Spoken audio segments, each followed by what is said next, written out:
Hey there, viewers. Live feeds are supposed to have limits, but this one didn't. Oprah forgot to turn off her camera, and what happened next wasn't meant for anyone to see. But now that it's out there, people can't stop watching. Let's get into it. Chapter 1. Transfer Request. My name's Ray. I'm not a writer or anything like that. I fix broken media. That's how I tell people what I do. If there's a tape you can't play, a drive you think is dead, footage you forgot you even had, I can usually find a way to make it breathe again. Been doing that kind of thing since college, mostly freelance now. Big brands, small studios, rich folks with old vaults of footage they think matters, but this one came in weird. It started with an email that wasn't quite official. No company branding, no hi Ray, no signature, just, "We are transferring ownership of archival media from a Foundation-affiliated site. Confirm you are able to ingest and organize encrypted captures according to the terms of Legacy Protocol 3. Compensation is outlined in the NDA." And there was a link. And yes, I clicked it. I know what people say about phishing and viruses and whatever, but when you're broke and behind on rent, and something promises a week's worth of work for 3 months' worth of pay, you don't wait for second opinions, you take the job. The files came in waves, first through a private cloud drop, then through a secure drive sent overnight in this matte black bubble-wrapped package with no return address. When I opened it, I found a simple USB-C drive shaped like an hourglass, heavy, not cheap plastic like most. I plugged it into my workstation and ran a basic scan. 1.2 terabytes, mostly clean, standard archival footage, long shots of classrooms, quiet courtyard walks, formal interviews, all dated between 2007 and 2015. But then there was a folder tucked beneath the obvious ones. Not even hidden, just easy to miss. The folder name was in all caps. Highly effective _capture. No date tag, no indexing, no metadata notes, just sitting there at the bottom like someone dropped it in and didn't expect anyone to notice.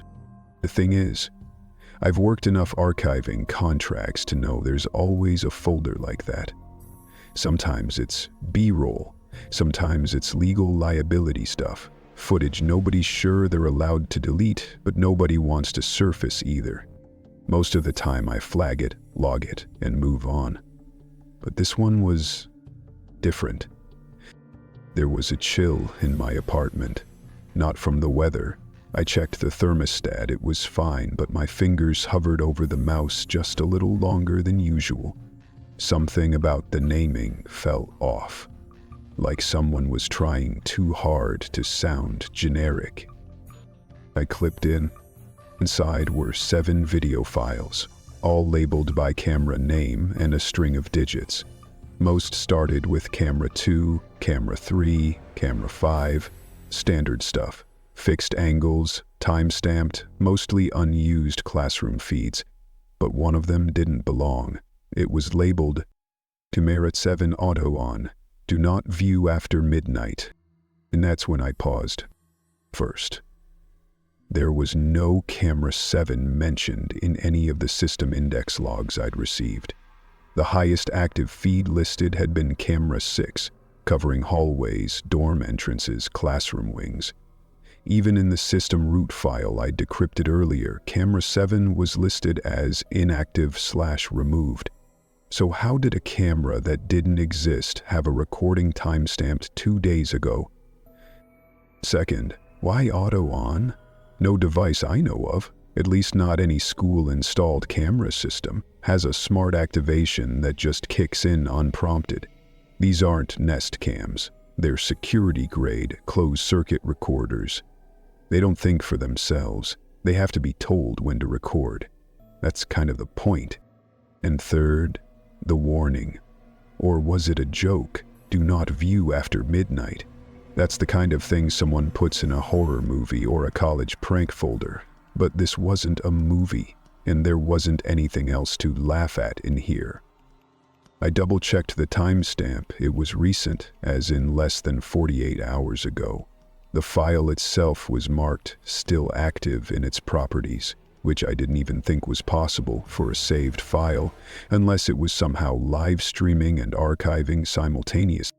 I did a full device scan, checked for malware, data worms, worms with cameras attached. Nothing pinged. But the file size, it kept changing. It's growing.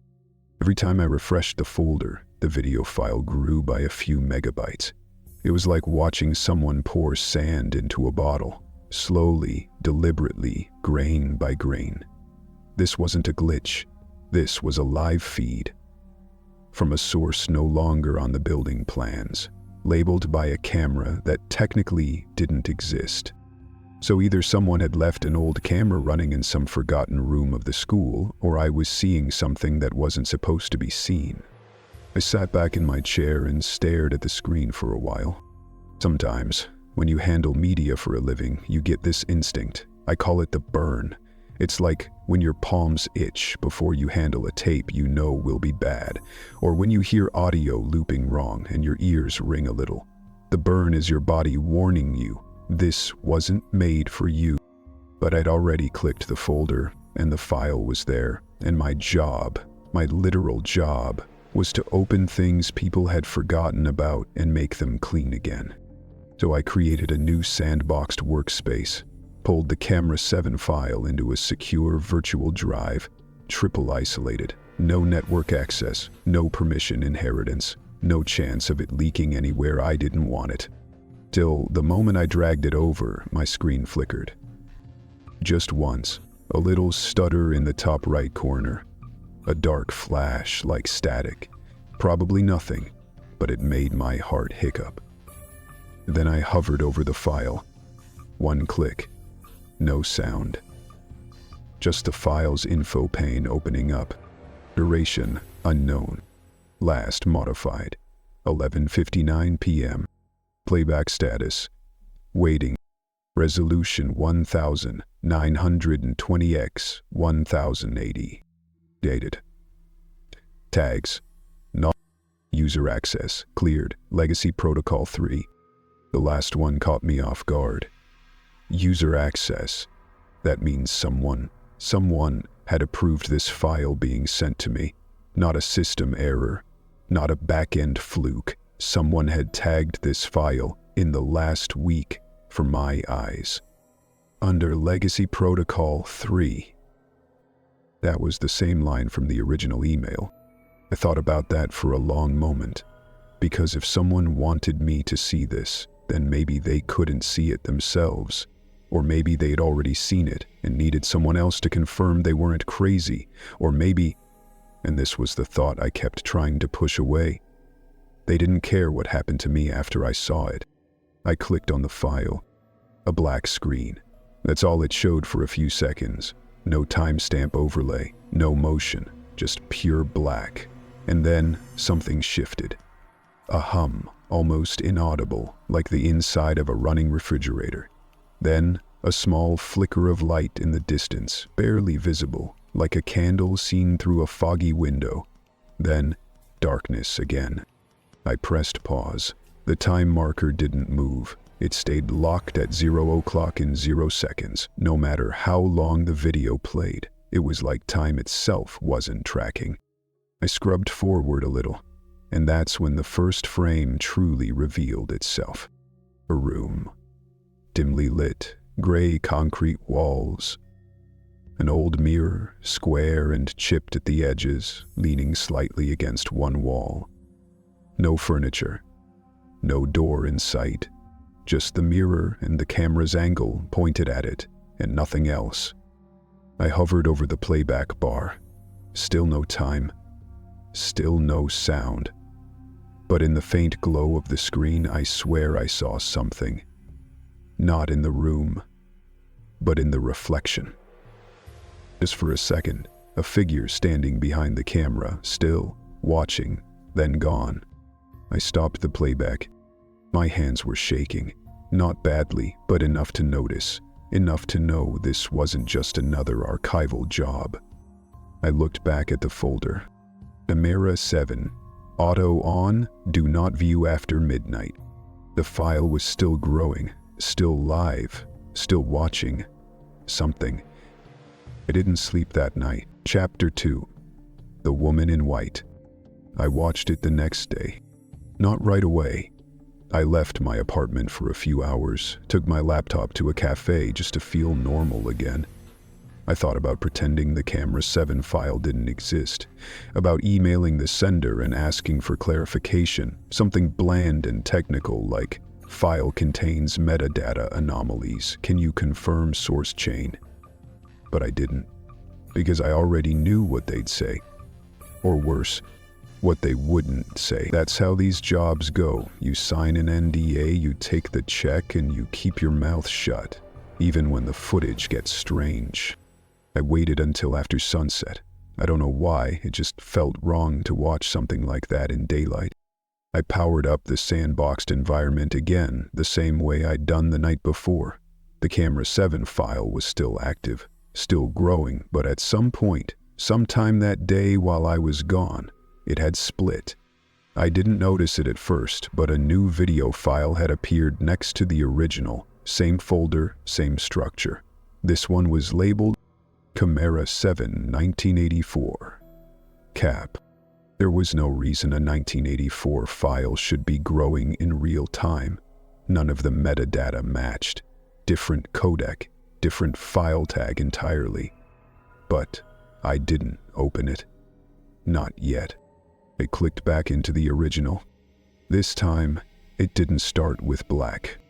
It opened straight into the room. Same concrete walls, same chipped mirror, but now the lighting was warmer, almost golden, like someone had turned on a low hidden lamp.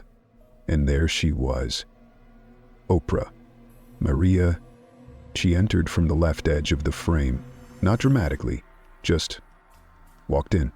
Alone, no camera crew, no assistants, no prep. She was wearing white. A loose, almost linen-looking blouse that fell just above the wrists. It wasn't the kind of outfit I'd ever seen her wear in any public broadcast. No designer tag visible, no mic clipped to the collar. Just her. She didn't look at the camera. I don't even know if she saw it. She just moved toward the mirror and sat down cross-legged in front of it, like someone preparing for meditation. The silence in the room was complete. Not even background static, just the faint vibrating hum I'd noticed before, low enough that I wondered if it was coming from my own speakers. She stared into the mirror and smiled. No blinking, no shifting her weight, just sat there, smiling, completely still. I thought maybe it had frozen, but when I leaned in, I could see tiny movements.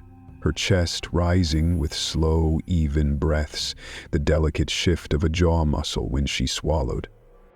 She was alive, but the footage felt wrong, like it was watching me. I checked the timestamp, still locked at 00:00. At first I thought maybe she was rehearsing something. That's what I told myself. Maybe this was a private mantra routine or some new kind of legacy-bracing meditation clip. People talk to mirrors for lots of reasons. Affirmations, self-work, therapy. But then she started moving her lips. Slowly, slowly. No sound reached the camera, but her mouth formed words over and over again. I tried to read her lips. I really did. Paused, rewound, enhanced contrast. None of it helped. It wasn't English. Not any language I recognized. Not Spanish. Not Isxhosa or Zulu. Not even tongues. It was like her lips were mimicking sound without producing any. I zoomed in, and that's when I saw it. Her reflection wasn't matching. It was subtle at first. A delay. Half a second. Then a full second. Like a buffering video call. Her body and the mirrored version weren't perfectly synced. One moved first, the other followed. And sometimes, they didn't match at all. There was one moment, around what I'd guess was the 12-minute mark, where Oprah turned her head just slightly to the left, but in the mirror the reflection kept facing forward, looking straight ahead, looking, I swear, at the camera. That's when I paused. I got up from my desk and walked away. Took a shower. Sat on the edge of my bathtub until the water went cold. I needed to reset. I needed to believe this was just a digital artifact, a bad frame overlay, something explainable. When I came back, the file was still playing. She was still smiling, still unmoving.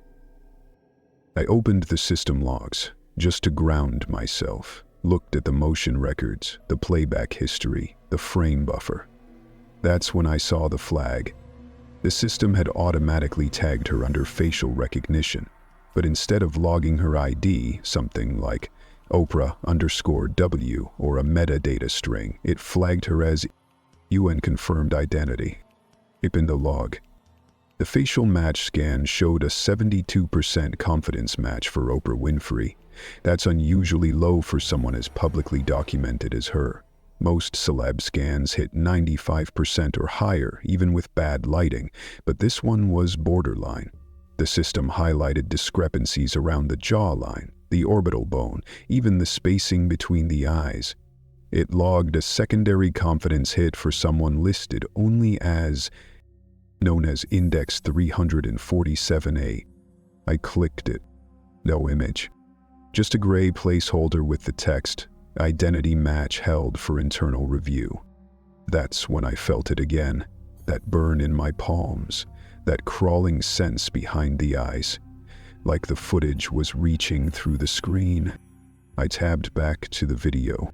She was standing now, still smiling, hands folded in front of her like a student waiting for a teacher. And then, with slow, deliberate movement, she turned and walked out of frame. But her reflection didn't. It stayed seated, still smiling, still breathing, still looking. I watched in stunned silence. I kept expecting it to flicker, to catch up, to vanish, but the reflection didn't move. The real woman was gone, off screen, but in the mirror, she remained. After maybe 30 seconds, the reflection tilted its head, just slightly, and I swear, God, I swear, it blinked at me. Not at the camera, at me. Then the screen went black. No ending slate, no return to menu, no error code, just black. My workstation fans stopped humming. Everything went still, like the whole system had held its breath. I sat frozen for a while, long enough for the room to feel different, heavier, like the air had thickened. I checked the time. It was 12:04 a.m. Chapter 3, Mirror Flag, Reflection Non-Compliant.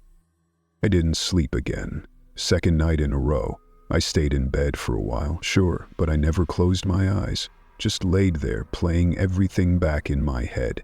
That look from the reflection, the way it blinked, the tilt of the head that wasn't mirrored by the real woman. And then, that silence. After the screen went black, like the system itself had shut its mouth. By morning, I felt wrung out. My throat was dry. My hands had a low shake I couldn't get rid of. I told myself I'd stop, email the client, say the files were corrupted or beyond repair. But I didn't. Instead, I made coffee and went straight back to my desk. I didn't even hesitate this time. I booted up the secure environment again and pulled the Camera 7 file back into preview mode. Same timestamp, same size, but the last modified tag had changed. Now it said 12:07 AME. I hadn't touched it at that time. I hadn't even been in the room, so something had updated itself.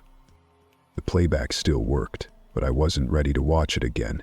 I wanted answers, something more objective. So I opened up the internal metadata logs and loaded the old diagnostics tool I use when I suspect a video's been tampered with.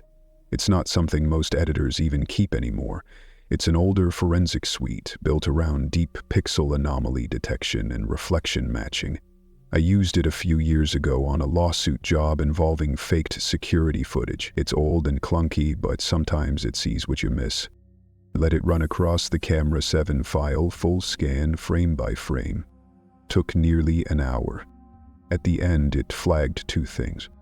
First, it confirmed no visible cuts, no layer blending, no inserted frames, meaning the video hadn't been edited. Whatever I saw happened in a single continuous stream. There were no fingerprints of post-production, no composite work. It was pure. Second, and this was where I felt the chill hit my neck, it flagged the mirror. The tool has a subroutine that compares subjects in mirrored footage to detect inconsistencies. Speed, angle, eye movement, ambient lighting. It compares the real subject to their reflection in millisecond increments. The results here weren't just off, they were impossible. The reflection began before Oprah entered the room. Not milliseconds before, 17 seconds. The scan showed a seated figure already present in the mirror, lips moving, eyes fixed forward, long before Oprah ever stepped into frame. But when I scrubbed through the footage manually, it wasn't visible. Not at first glance. The mirror looked empty in those early frames. But the tool didn't lie. When I enhanced the contrast and pulled out the RGB channels, a faint outline appeared in the mirror at timestamp 017.A. A vague white shape, cross-legged, motionless. Then, at 0, Oprah enters the room, and the reflection locks in, fully visible, synchronized, at least at first, until it started falling out of sync. This wasn't tampering. This was something else.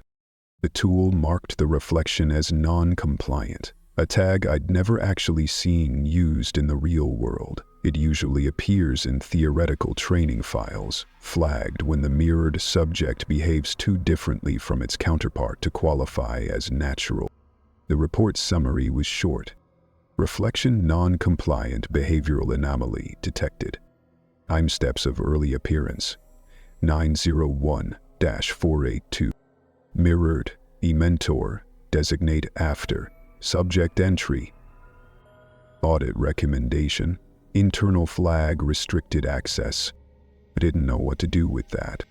Out of habit, I checked the rest of the private_capture folder to see if any of the other files triggered the same response. Most didn't. Cameras 2 through 5 were normal. Students eating, walking through halls, shot at wide angles, nothing strange.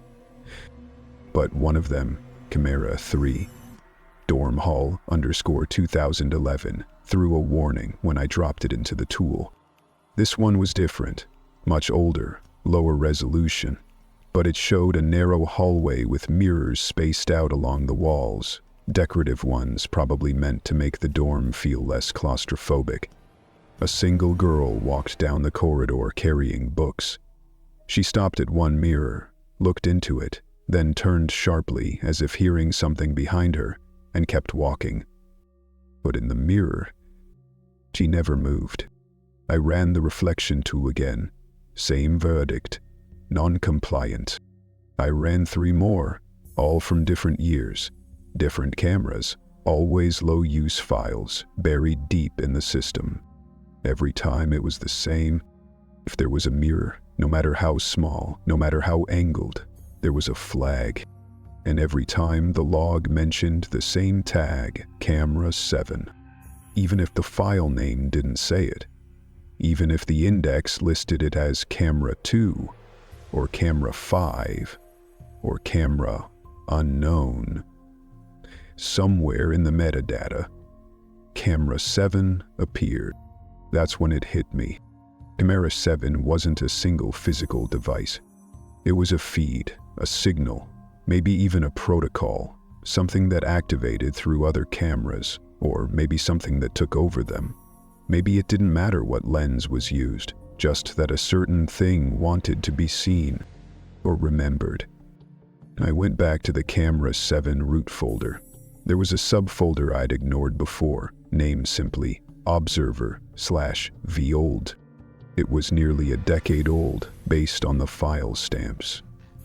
Inside were half a dozen log entries, text only. They looked like notes written by a tech like me. Most were system updates, cleanup instructions, typical archival chatter. But one stood out. It was dated February 19th, 2013, no author name, just a single line. Camera 7 was never installed. Stop asking where it is. It's not where, it's when. Read that over and over. Then I sat back, feeling the weight of that sentence settle behind my eyes. Not where, it's when. I closed the logs. My heart was beating harder now, not from fear exactly, but from the realization that this job wasn't just about cleaning up old footage or helping Oprah prep a legacy archive. This was a ritual. Something was being carried forward. I clicked back into the original video one more time, just hovered my mouse over the still frame. Oprah's reflection, frozen there, cross-legged and smiling, waiting. I looked at the system logs again, playback history, access list. Only one viewer recorded. But then, just as I was about to shut it down, the log updated. Second viewer unknown, location internal. The cursor moved on its own. Only once. Toward the new file I hadn't opened yet. Camera 7, 1984 cap. As if something, or someone, wanted me to continue. Chapter 4, Hourglass Protocol. The system locked me out the next morning. No warning, no error message, just silence. When I powered up my secure environment, the sandbox was gone, like it had never existed. The files, the logs, even the playback cache I'd set to write only, all of it wiped clean. I checked my backup server. Empty. My cloud vault. Access revoked. I wasn't just locked out, I was erased. At first, I assumed it was a client-side recall. Sometimes, especially with sensitive contracts, the people who hire you can trigger a remote wipe if they feel you've overstepped. But this was different. This wasn't a system shutdown. This was like the machine itself had decided I didn't get to see anymore. I spent the whole morning trying to recover fragments, ran forensic tools, disk scans, pulled every trick I knew. Nothing. Then, just before noon, a new folder appeared.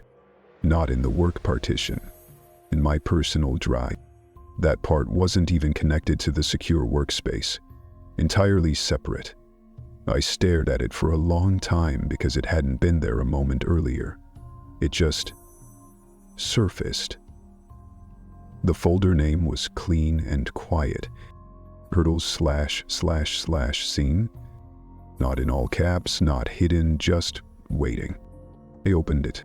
Inside was a single file, a JPEG, no metadata, no creation date, just one image displayed in monochrome.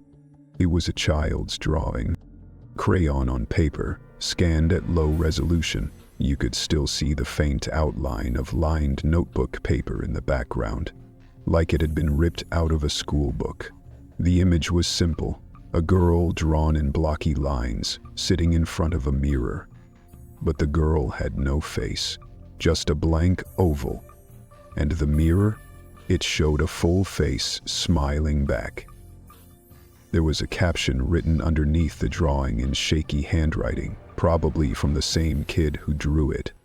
It waits inside it, she's not allowed to leave, not unless someone sees her. I stared at that phrase for longer than I want to admit, not just because of what it said, but because I remembered it. Not the picture, not the drawing, the sentence. I'd heard it before. Voice, soft and childlike, a whisper tucked in the background of the camera 3 hallway footage, maybe. Or was it from the mirror room? I couldn't place it, but I knew that phrase. Not as something I'd read, as something I'd already heard. That's when I stopped what I was doing and decided to leave the apartment. I had to know if any of this was real, if Camera 7 was ever part of a real security system, if this so-called mirror room physically existed. I still had the site documentation from the original foundation property in South Africa. It had been built in phases between 2005 and 2010, and while most of the security installations were standard, there were notes scattered, vague, about observation chambers and quiet rooms for assisted reflection.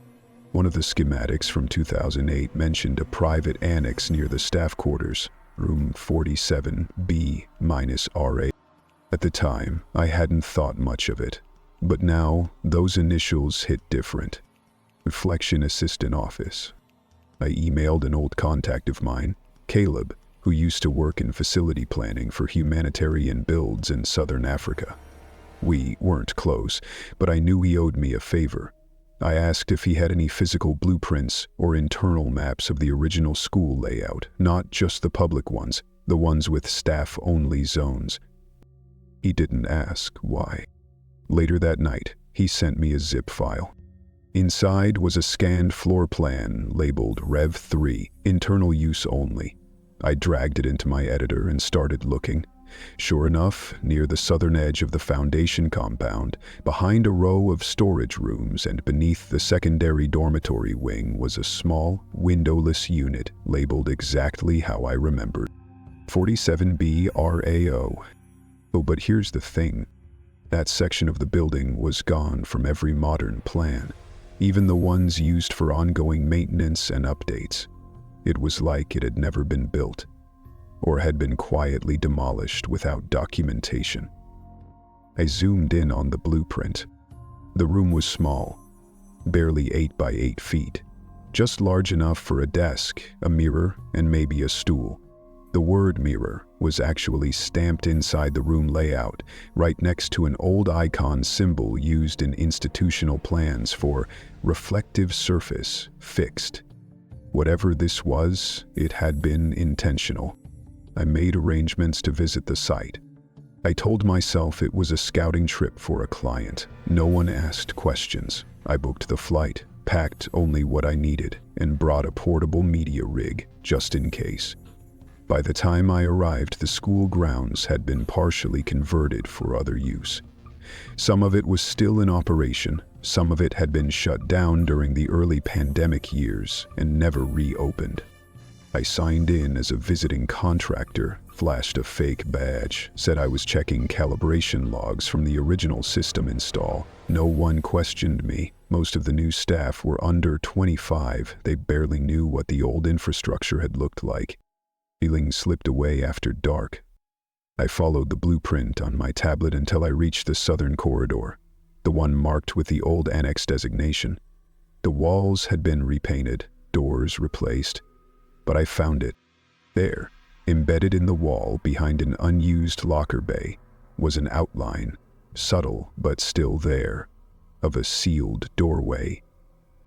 It had been painted over, seamed shut. No doorknob, no lock, but the frame was unmistakable. I reached out and touched the surface. Cold, even colder than the air around it. Like it wasn't just forgotten, it was preserved. And just beside it, hanging awkwardly from a crooked nail, probably overlooked during renovations, was a dust-covered sign. It had fallen sideways, tucked partially behind a loose panel. I pulled it free and turned it over. The letters were faded, but still legible. Reference Assistant Office. Underneath that, scrawled in smaller letters in faded Sharpie, all men, one out, never both. I didn't know what that meant. Not then, but I took the sign with me anyway. I left before sunrise. Back at the hotel, I tried to upload a snapshot of the sign to my work drive. The photo wouldn't save. The image kept corrupting every time I hit export. So I gave up. Put the sign in my suitcase, powered down everything, and stared into the mirror in the hotel bathroom. Nothing strange, but just me. But for the first time in my life, I looked at my own reflection and wondered, which one of us is waiting to leave? Chapter 5. You watched long enough. I stopped checking the clock. There wasn't any point. The files always showed up at the same time, no matter what I did. 3:03 a.m., not 3 o'clock. Not 301, always 303. It started the day I came back from South Africa. I'd barely unpacked, still jet-lagged and running on hotel coffee and whatever I could scavenge from the airport lounge. I plugged in my work rig just to catch up on emails, maybe reformat some backup drives. But before I could even enter my passphrase, the folder appeared. It blinked into view like it had always been there. //archive / nightly delivery. Inside, a new file, video, no extension, just a name, Chimera 7. Observer entry 1. I opened it without thinking. I don't know why. Habit, maybe. Curiosity had long since turned to compulsion. There wasn't even fear anymore, just inertia. The footage started black. Then, slowly, so slowly I barely noticed it at first, the frame began to brighten. Not like a fade-in, more like a room adjusting its own brightness, as if waking up. Light spilling in through a crack that hadn't been there seconds ago. And then, there I was. It was me, sitting at my own desk, watching footage. Same hoodie, same cracked mug by the keyboard, same cheap lamp flickering like it always did. But the angle wasn't one I recognized. It wasn't from my webcam.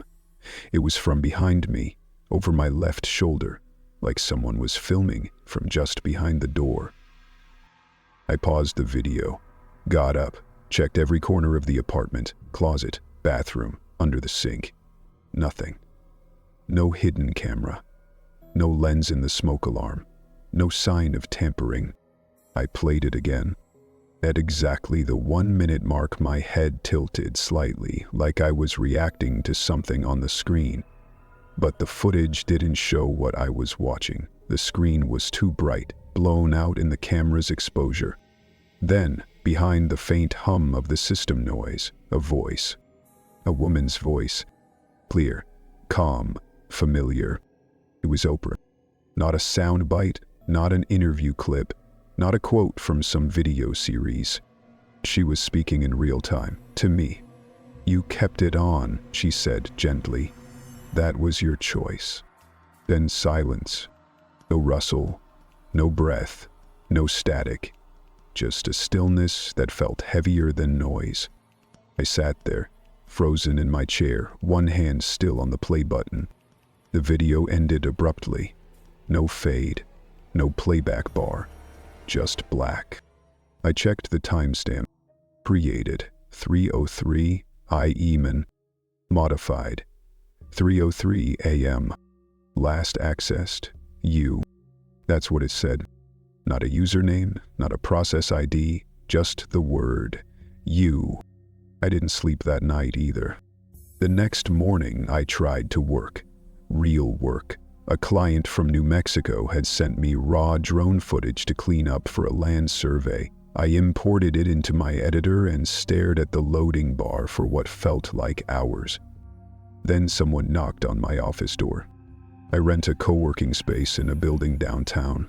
Shared kitchen, shared restrooms, nothing fancy. A few other freelancers float in and out.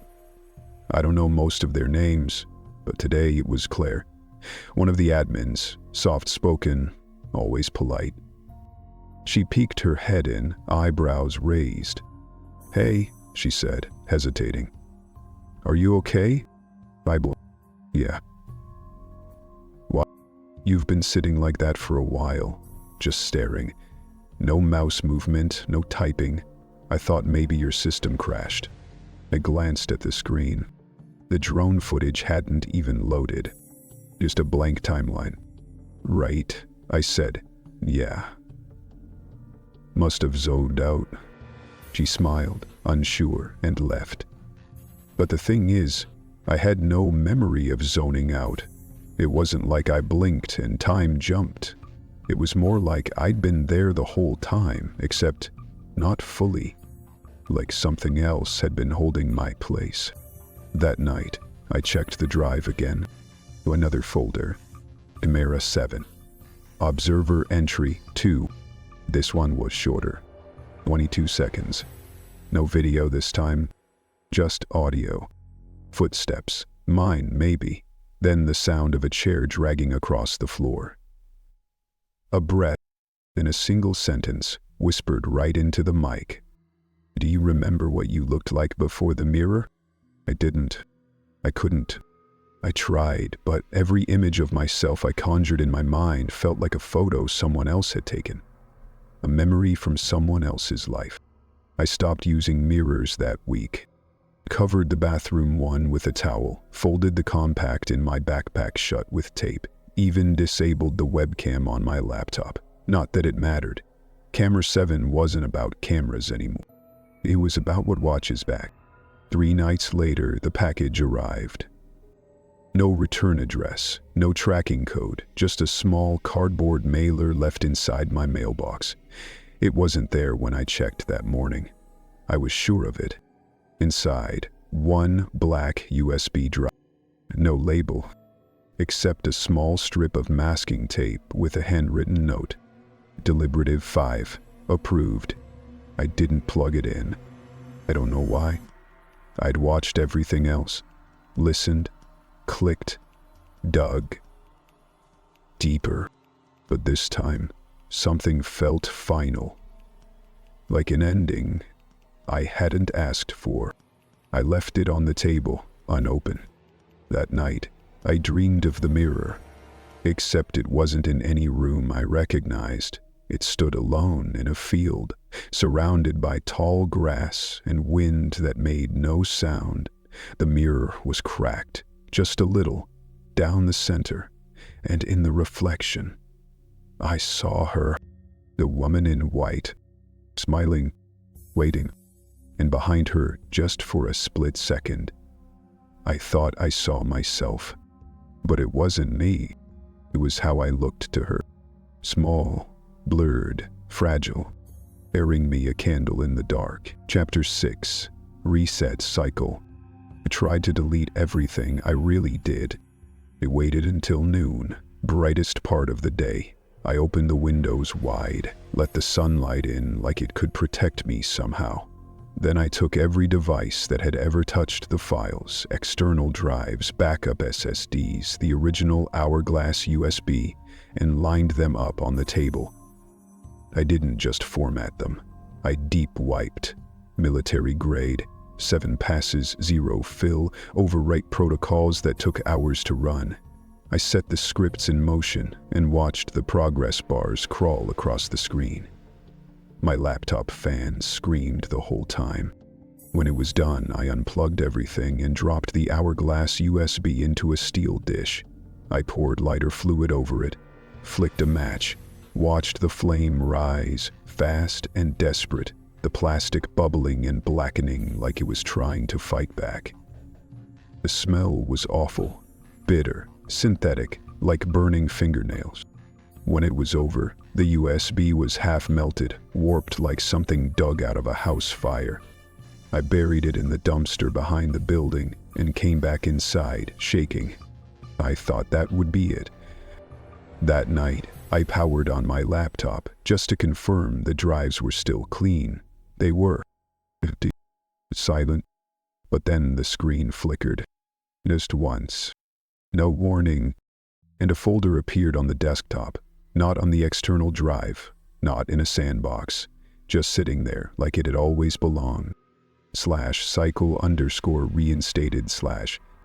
Inside it were 3 files. The first was a .next document titled Reflection Candidate, Near Compliance. The second was a still image, a screenshot of my face, taken from behind, the same angle as those old entries. But this one was different.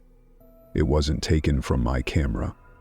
I was outside, standing by the mailbox, looking down at something in my hands. The USB I'd just burned. Except it wasn't burned. In the photo, it was intact, and I was smiling. The third file wasn't labeled. It was just a string of numbers and symbols, like a corrupted file name. I tried to open it, but it triggered a system crash. Blue screen. Auto reboot. When the system came back online, my clock was wrong. Not by hours, by days. It read, May 9th, 2032. Patient. I blinked, checked my phone. Same date. Then, just as I was about to reboot again, the date shifted back.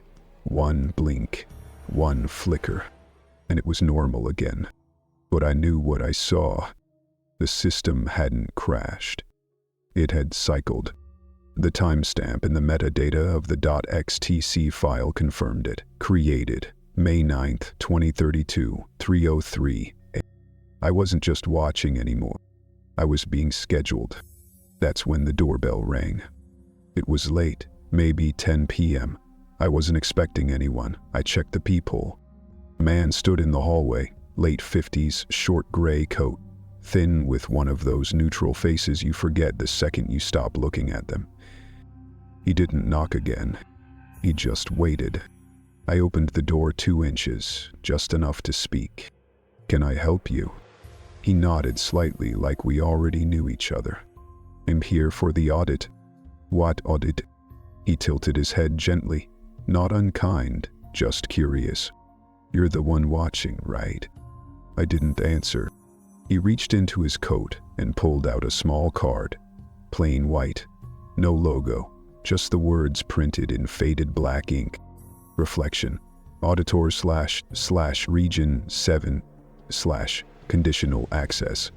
I took the card. It was cold. Then he asked me the question I still hear, even now, even in dreams. "Do you still see her?" That was it. Nothing else. No explanation, no threat, no second question. Opened my mouth, but nothing came out. And then I blinked. And he was gone. No footsteps, no closing door, just gone. The hallway was empty. The card was still in my hand, but the text had changed.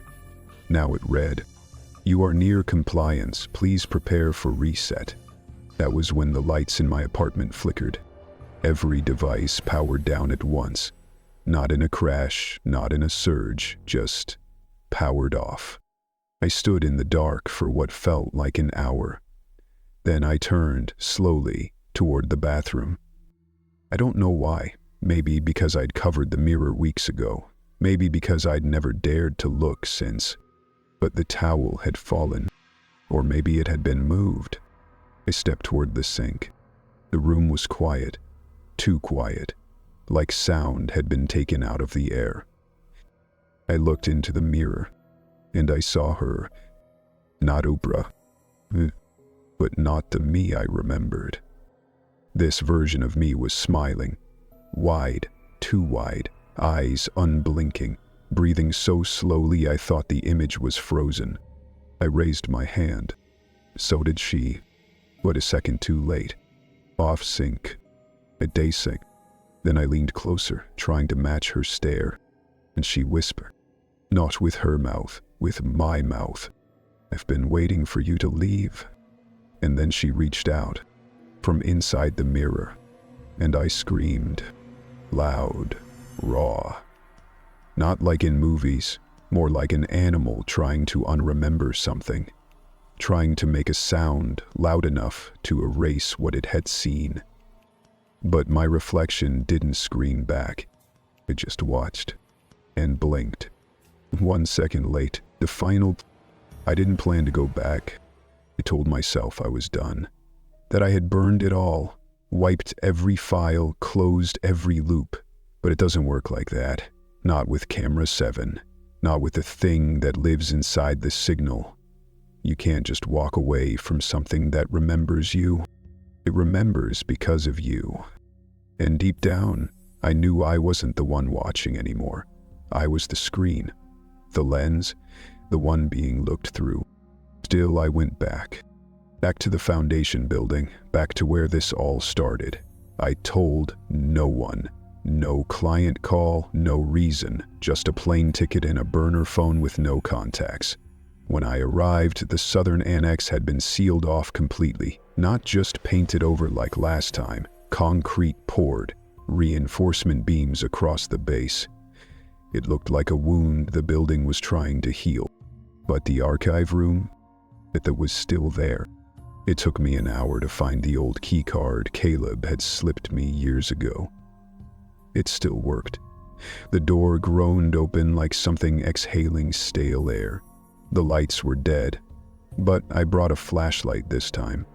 I stepped in slowly, feeling the pressure change, like walking under dust coated everything. Stacks of tapes, boxes, crates of media no one had cataloged in over a decade. Everything smelled like mildew and rusted electronics. Then I found it. A desk in the corner. Heavy, wooden, older than everything else in the room. I ran my fingers across its surface and felt the subtle rise of something carved into the wood. Calm in, one out. My breath caught. There was a drawer beneath, locked. No visible keyhole, just a sliding mechanism tucked beneath the front lip. I pressed gently. It clicked open. Inside, resting on faded velvet lining, was a single VHS tape. No case, just the tape itself, labeled in peeling, handwritten sticker. Cycle 1, Oprah, first seen. The date scrawled beneath it, December 4th, 1987. It sat down hard. That was long before the school, before any of the systems I'd access, before the show even reached syndication. The label was faintly smudged, like someone's hand had hovered too long over it. I turned it over and saw one more phrase scratched into the plastic spine. Do not play unless you know your own name. I should have stopped, but the truth is, I don't think I could have. The thing had already decided. This was the end of my part in it. I found an old VCR in one of the equipment bins. It still worked. I ran the signal through a battered CRT monitor. Static buzzed across the glass as I slid the tape in. It clicked. Played. The image was grainy, black and white, date stamped in the lower corner. But the room was unmistakable. Concrete walls, chipped mirror, that same soft hum in the background, just like all the others, but this time the camera was handheld, moving. Someone was filming. Then she entered. Young, so young it startled me. It was Oprah. Not the Oprah the world knows, not the broadcaster or the brand. This was someone quieter, hair pulled back, plain clothes, no makeup, no presence. Yes, her. She stepped slowly into frame, her eyes flicking between the mirror and the person holding the camera. Then she knelt down, cross-legged, same position as always. But this time, she spoke. Clear, no distortion. Her voice was low, serious, tired. "This is the last time they'll let me forget," she said. She didn't say who they were, didn't explain the mirror. She just stared into it and slowly, very slowly, began to smile. But it wasn't joy. It was resignation. She knew something was coming, something she'd agreed to, or been chosen for. At minute 4, the camera trembled slightly. The operator, whoever it was, whispered something. It was barely audible. "Cycle begins now." Then the tape stuttered. The image warped. The screen went white. Then, a new face. Mine, flickering in and out like static. Not recorded, not a reflection, just a flash. The digital stutter of my own face staring back at me through the VHS signal, as if it had always been there. Then the screen collapsed into static. Buzzing. I pulled the tape out fast, heart racing. The monitor stayed snowy, crackling softly like an old voice trying to clear its throat. I stood up, reeling. It was never about Oprah. Not really. She wasn't the point. She was the lens, the vessel, the anchor, the one people watched so deeply, so religiously that something ancient had learned to stare back through her. The reflection didn't belong to her. It never had. It belonged to whatever needed to be seen. And someone, somewhere, had to be on the other side of the camera, not filming, not recording, just watching.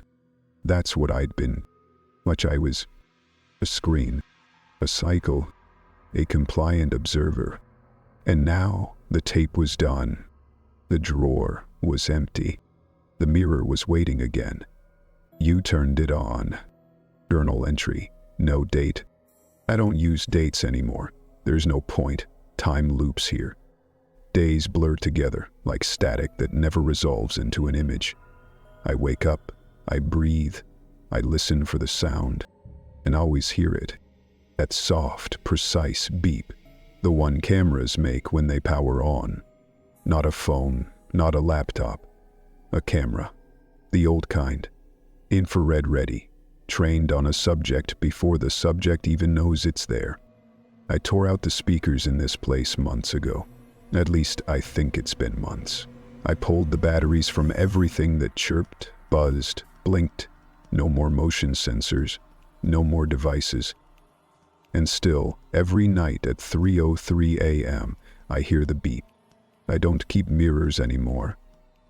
I smashed them all. First the bathroom one, then the toaster, then the black mirror on the TV screen. Anything that could show me a version of myself I no longer trust. I don't know what I look like now. I avoid windows. I eat in the dark. My reflection used to follow me like a loyal pet. Now I think it's waiting for me to fall asleep long enough to replace me completely. It's clever though. It doesn't rush. It just watches and smiles. I had the dream again last night. Same as always. I'm back in that room. The mirrored one. The one beneath the school. Or maybe inside it. Maybe it was never part of the building at all, just something that wore the building like a disguise. The walls are gray, smooth, cold. The mirror is taller now, towering. And she's already there. Not Oprah exactly. Something wearing her, smiling, hair perfect, posture still. That same quiet gravity pulling everything toward her without effort. But the eyes are too still, the mouth too stretched. There's no breath, no blinking, just waiting. She doesn't speak anymore, not in the dream. She waits for me to speak first, and I do. Every time I whisper the same thing. I didn't mean to keep watching, and she tilts her head, just a little, like she's amused. But she doesn't forgive. She doesn't need to, because she knows the truth. Turned it on. That's the part I can't deny. I opened the file. I hit play. I hovered too long on a face that wasn't meant to be recorded, a smile that wasn't for screens. I let her in. And now on the screen, the viewer who watched for too long, until the space between watcher and watched vanished. They said in one of the logs, remember that the mirror wasn't where, it was when. I think I finally understand. It's a time trap, a cycle, a ritual that requires repetition, observation, continuance. You watch it, then it watches you, then you become it. This morning I woke up to something new, a tripod set up at the foot of my bed. Not a dream, not a hallucination. I checked, felt the rubber feet on the floor, the dusty plastic grip on the handle, a camera mounted to the top, simple, red LED blinking. Recording. I didn't put it there, but I didn't turn it off either. I sat up slowly and faced it. For a moment I thought about smiling, just to see what would happen. But I couldn't. My face didn't know how to make that shape anymore. The lens whirred softly, adjusting focus. I whispered the words I'd been holding in my throat for days. I never turned it off. The LED blinked again. That was the answer. That's why she's still here.